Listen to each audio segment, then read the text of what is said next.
While President Donald Trump has warned if the hostages are not returned on Saturday, he would support ending the ceasefire deal. For more on this, joining me now from Seattle is Ramzy Baroud. He's a senior research fellow at the Center for Islam and Global Affairs at the Istanbul Zaim University. Great to have you here with us on TRT World. To what extent responsibility can be attributed to Donald Trump for bringing Israel and Hamas to the current state? Right, that's the question. I mean, the fact that he framed this his latest statement by saying that I will cease to support the ceasefire shall the hostages or the captives are not released by Saturday. He is still convinced that the ceasefire happened not because Israel's failure to achieve any of its objectives in the war and Israel's discovery of the limits to its military power with American support, but to his personal decision. Palestinians really never bought into this in the first place. And many Arabs and Muslims and people in the region have never really bought into this. Netanyahu wanted a way out and he wanted a gift to Trump, for, his advent to the White House. And he wants to use that to buy some kind of political capital in the case of Iran and elsewhere. So if Trump pulls his support from the ceasefire, it's really a non-issue for Palestinians because it was the resistance that defeated Israel in Gaza, plain and simple. What worries me is that Netanyahu is not thinking around rational lines. He's not thinking about what is to the interest of his country and his countrymen. He's thinking about his own political survival.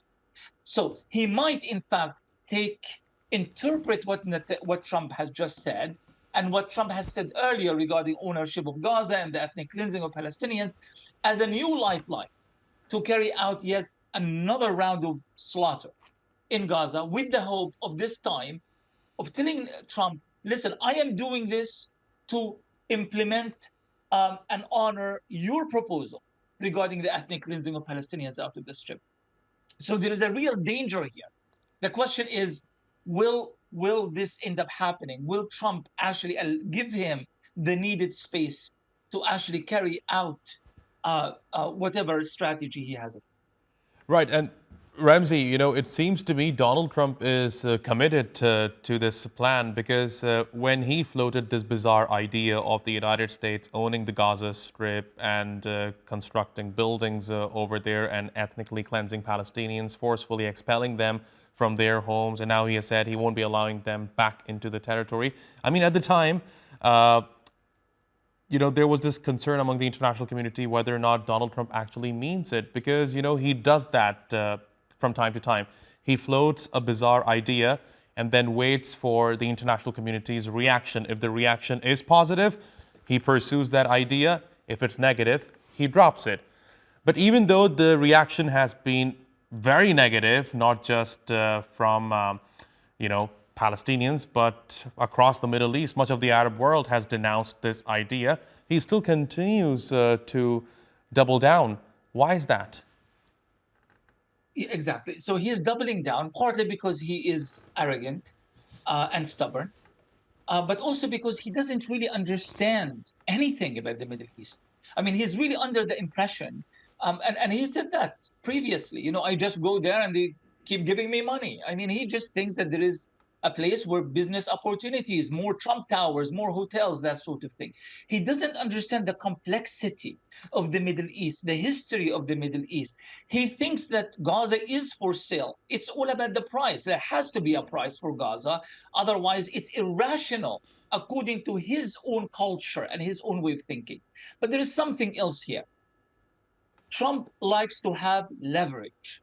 He wants to be able to have leverage. So when he goes to strike his big deal, whether with the Iranians, with the Arabs, with the Palestinians, or whomever, he wants to be able to have leverage. But the problem is there is no leverage. His maximum pressure strategy does not work in an area that has already reached the maximum of its ability to endure in terms of conflicts and mini wars and all of that without reaching a state of no return, which is the all-out Middle Eastern regional war. He doesn't understand that, and he needs to understand that. because he's really kind of walking into a war that he promised not to fight. But he's doing it because he thinks it's a sound business tactic. What actually he has achieved is the exact opposite. I have never seen the Arabs so united since the beginning of the genocide in Gaza as they are today.